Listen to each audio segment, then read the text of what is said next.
ugaas Maxamuud Axmed Xirsi oo kamid ah madax dhaqameedka beelaha bariga Burco gaar ahaan beesha Habar Jeclo ayaa khadka telefoonka si toos ah ugu jira isagoo ku sugan dalka Mareykanka gaar ahaan Minneapolis. Ugaas soo dhawow beeshaadu dhawaan shir ay ku qabsatay degmada Ceelaf Weyn. Qodobada ay ka soo saareen shirkan waxay ku sheegeen in beesha Habar Jeclo ay dhisayso xisbiga mucaaradka wadani murashaxooda Dr. Cabdiraxmaan Maxamed Cabdullaahi Ciro taabadelkeed waxay sheegeen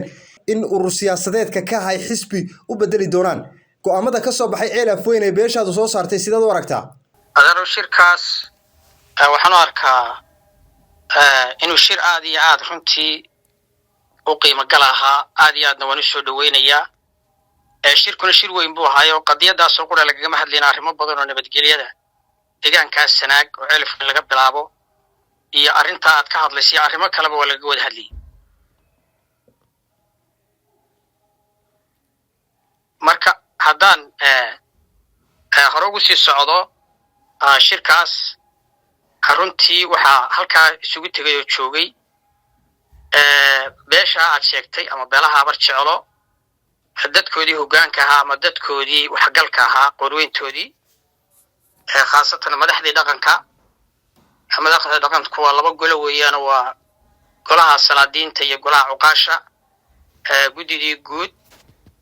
waxa kale oo heliyay dad aad u badan oo cayaana oo dadka metelay oo kamid yihiin labadii gole ee baarlamaanka guurtida wakiilada oo ay kamid yihiin culimadii beesha oo ay kamid yihiin ganacsatadii oo ay kamid yihiin dad aad u fara badan oo dadkii siyaasiyiinta animka xilka haynay mid hore iyo mid dhaxaba iyo aqoon-yahankii iyo dad badan oo iliida baa joogay ama aan oran karo dadka metelay baa halkaa joogay marka shirkaana waxa sida xaqatan aan warku ku hayo muddo qabanqaabadiisa soo socotay waxa arintiisa sida aad la socotaan boqorka oo gogasha dhigay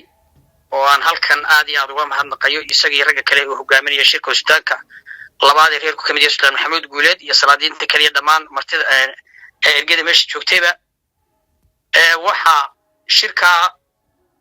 qalqaadadiisa qabanqaabadiisa muddo soo socotay boqorku waa kii markuu Hargeysa ka soo degay sheegay in reerku is arki doono arrin qarsoon ma yahayn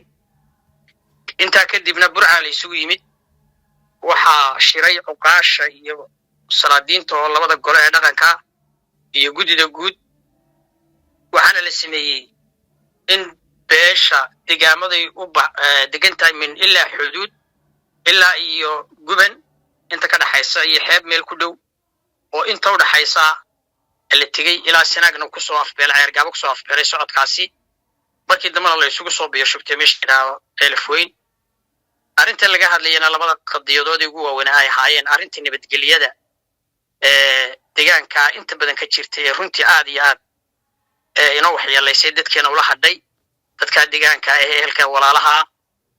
oo aan ugu baaqayo inay arinta maanta u dhagan nuglaadaan oo soo dhaweeyaan oo si fiican maaragtay arinta ula qabtaan umada u timid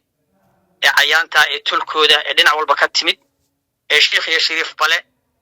inay dadkaasi nabadoowaan dantooda waxay ku jirtaa nabadgelyada iyo walaalnimadooda iyo wada noolaashahooda arinta qodobka koobaad kaas oo ahaa ee ugu muhiimsanaa ee la isugu yimid waa arinta nabadgelyada oo aan Ceelaf Weyn ku sinnayn ka baalayso ilaa iyo meesha la yiraahdo Ceergaabo deegaamadeeda kale meelo badan oo shaqooyin ka dhaceen oo dadka deegaamadaasi arintaas waa tan nabadgelyada koobaad bay ahayd arinta labaadna waxay ahayd arintan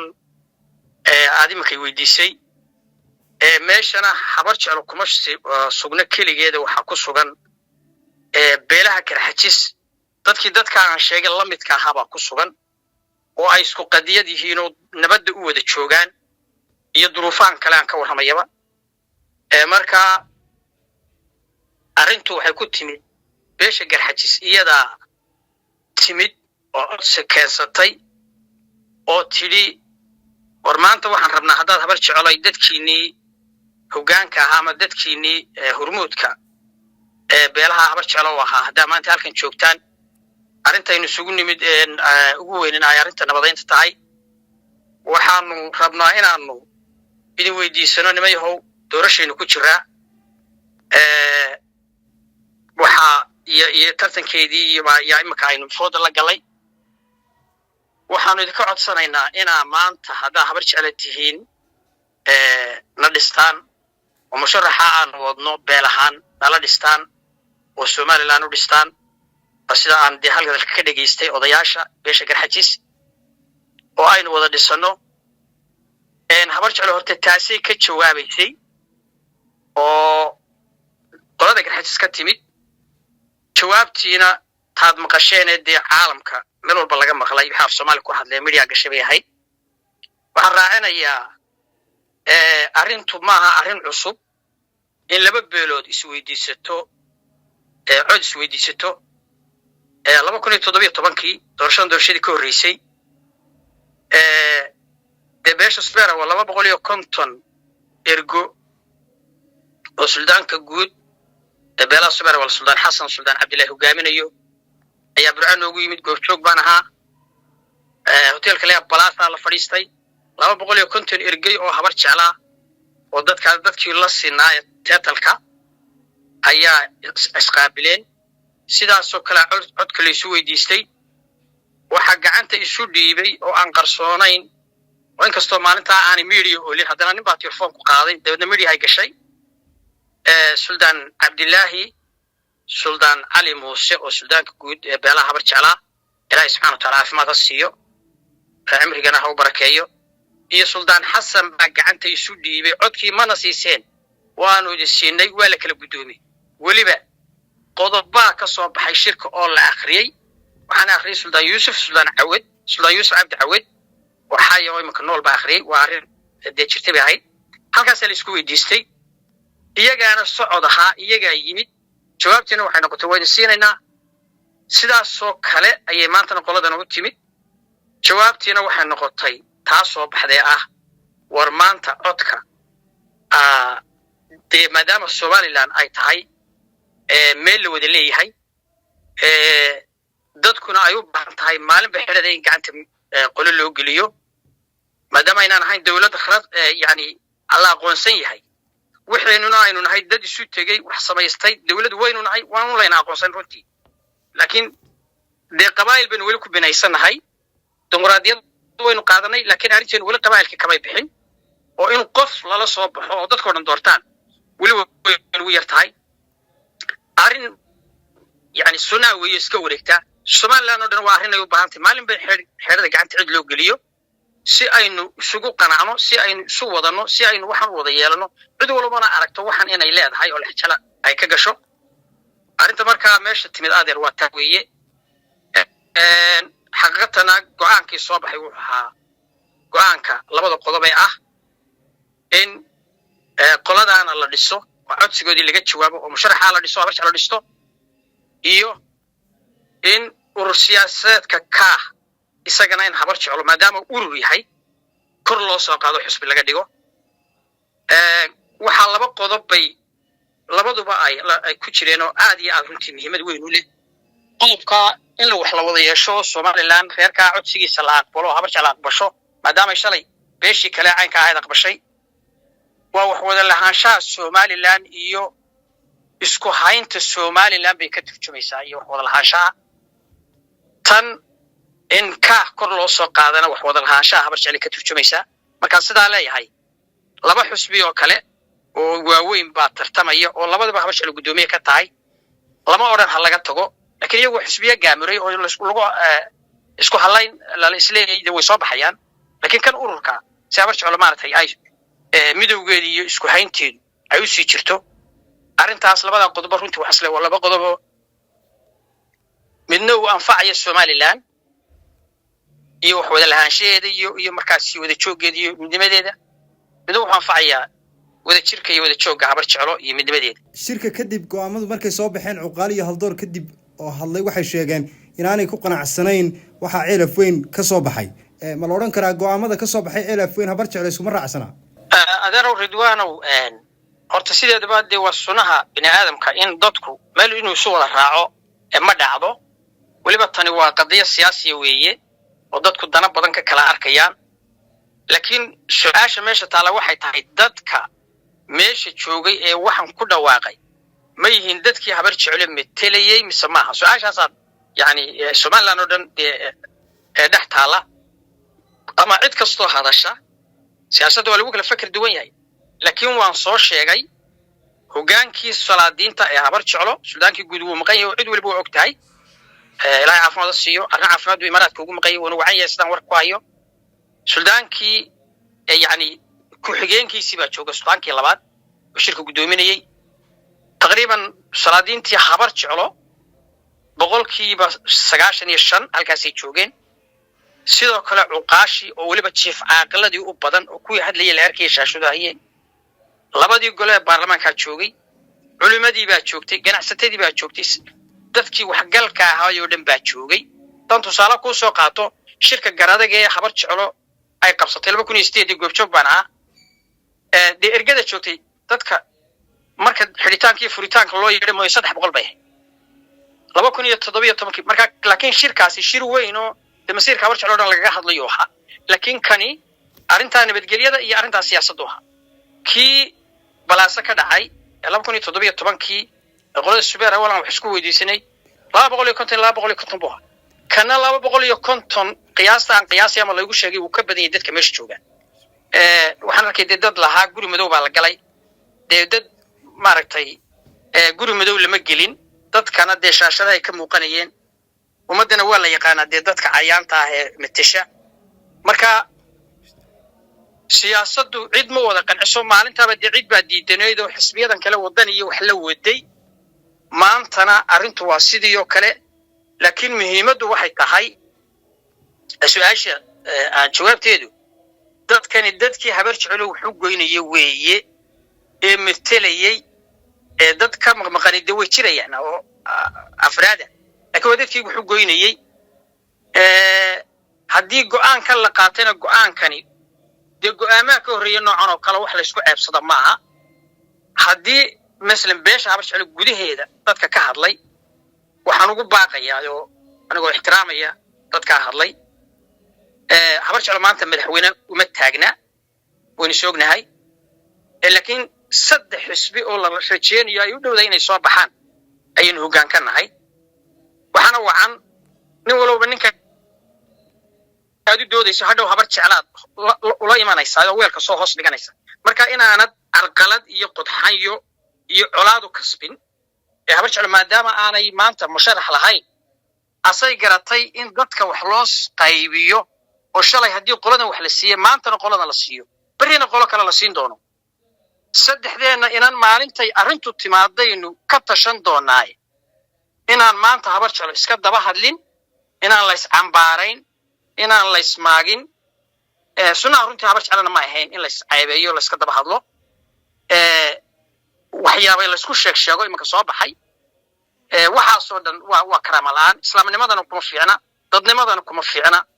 inagana reer ahaan inoo ma fiicno dad sharaf loo karaamo leh oo la yaqaano Soomaaliland qadarin iyo karaamo dhexdeeda ku labaynu nahay go'aamadii ku horeeyay ee sanadkii hore dabayaqadiisii waa weedeen dalku halku mariyay iyo gudida maanta iyo salaadiintaas halkay dalka ka soo saareen iyo badbaadiyeen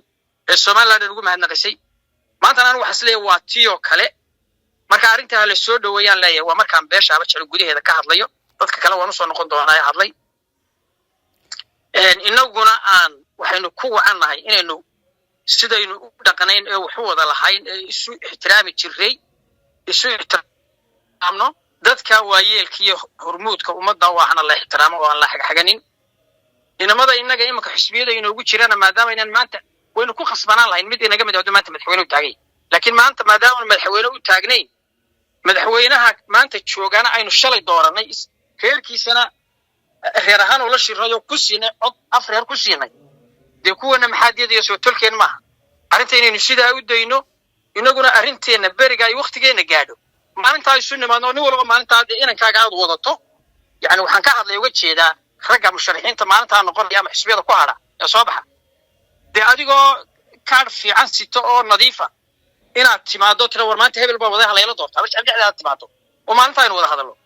beelaha walaalaha wada dega cilaf weyn muddo dheer bay dagaalamayeen kol haday siyaasadii ku midoobeen dagaalku halka ma ku istaagaya waxaan aad oo rajaynaya arrintaasi maanta inay halkaa ku danto waa wax shaydaan ka shaqeeyay mala siyaasad kuma shaqo lahayn anigu sidaas isleeyahay caqligayga waxaanan odhan lahaa ugu baaqaya colaad iyo dhib intay leeg tahay colaad dhibteedu intay leegtahay xumaanteedu waa soo marteen waa lagu curad waayey waa lagu caano waayey waa lagu kala qaxay caruurtiinaba iskuul beeshay iyo waxbarasho iyo diinba magaaladiinniiba maxaan ku dhahay camrayd baa siday tahay la ogyahay dadka isugu xigay baa ahaydeen magaciina magacaan ummadaha kale lahayn habar lamaan la yidhaahda ahaydeen waxaan markaa la hadlayaa ceelaf weyn inaa maanta walowlowdaan oo marar badan baa intaa laydin heshiisiyo laydin dhex galay oo ummad karaama laydin timid haddana wixii dib u soo celisayna ilaahay intaa ka cabsataan oo ummadda bini aadamku way fikirtaa weliba dad islaamaatiina dib isugu noqotaan maanta arrintaa waxaan ugu baaqayaa dadka labada dhinac metelaya arrinkaa inay dhammeeyaan qof dhintay soo noqon maayo oo dhimay ka laga dabageeyaa kan nool buu anfacaya kan dilayo aduu ku anfacaya marka inaad midnood disho aakhirana cadaab baad ku gelaysaa ifkana qof wax ku tari lahaabaad maaragtay dee ifka dhaafinaysaa waxaan cumuuman ba leeyahay gobolkaas Sanaag wixii dhibaatay ka jirta dadka shaqaqooyin ku dhex yaalin hadday tahay beelahaas maxaan ku dhahday Isaaq iyo hadday tahay tii ayaantii dowladda dhacday beelaha Muuse Ismaaciil iyo qolada baantaba waxa dhammaan nabad ha lagu soo dabaalo arrimaha nabadgelyada wax ka fiican ma jirto islaam baynu nahay dadkaas wada dhashay waa dad ehela wada jaara xuquuq badan bay isku leeyihiin waxa soo dhan la eego arrintan nabad lagu soo dabaalaa leh waxaan rajaynayaa taacil feenaadar hadan ku soo noqdo waxaan rajaynayaa maanta inay dhamaanayso ilaa idinkiisa kelmadda koobaad waxa weeye dad kale oo ka soo hadlay arrinta oo aan debeeshan hawsha ku dhawaaqday aan ahayn ama labadan beelood ahayn dadka waxaan leeyahay horta marka hore Soomaaliland go'aanka inay soo dhaweysaan sida odayaashuba sheegeen aniguna aan leeyahay go'aan sida inay Soomaaliland arrinteeda iyo siday umaka u taalo wax badan buu ka taraya dadyo badan oo madax dhaqameed iyo maartay siyaasiyiin ba ka hadleen waxaan runtii halkan uga mahadnaqayaa si weyn aad iyo aad uga salaamaya suldaanka guud ee beelaha Subeer Awal Sultaan Xasan Sultaan Cabdilaahi iyo gendihiisii oo ka hadlay arrintaas oo soo dhaweeyay dad kale oo durayna way jiraan laakiin dadka duray waxaan leeyahay hadday dhaqan yihiin iyo hadday siyaasiyiin waliba rag oo weyn siyaasiyiin oo siyaasadda maanta rajkala ay ka mid yihiin arrimahaas waa ku simbiri raxateen mana fiicna inaa meelahaas hawlaha noocaas inaa gacanta gelisaan waxaan kelmaddan kaga baxay waxay tahay oo baaq guud oo Soomaaliland oo dhana waxaynu afka saaray oo aynu ku soconaa doorashada reer Soomaaliland waxaan ugu baaqayaa horeynu isu soo dooran jiray horey soo dhici jirtay dalka adduunka aynu ku dhex nool lahay laba wax baynu ka iibin jiray dimuqraadiyadda iyo doorashada iyo nabadgelyo waxaan ugu baaqayaa in nabadgelyada la ilaaliyo in cunfiga la iska daayo in maaga iyo TV-yada inay balaayadan la isu soo fadhiyo Facebook la iska daayo in qof walba qofka aad rabto aad doorato gacantaada markaa qofka doonaysa aad ku dooran kartaa wixii cunfiya maaragtay dagaal iyo buuq iyo xumaan iyo siyaadayna la iska daayo waxaan kaga baxayaa komishinka doorashooyinka aan rabo iyagana inaan halkan uga mahadnaqo aad iyo aad baan ugu mahadnaqayaa komishinkaasi dad dhalinyaro badan bay ahaayeen waxa la isla talo arrinta ma ka baxayaan xaqiiqatan ilaa imka sidii wuxuu wada waa si dadku ku qanacsan yahay oo mar walba maalinta ka dambaysa war lagu farxay soo deynayaan oo soo saarayaan iyagana waxa la ilaahay subxaanahu wa ta'ala مسؤوليتها يا عليس كوينا ما أنت سومان لأنه هيسان واحد بدن بوناتشينه إلهي يربكينا هجلو هاوشنا إلهي هيدي فدوديو أنت أصلا كبح يا ذي السلامة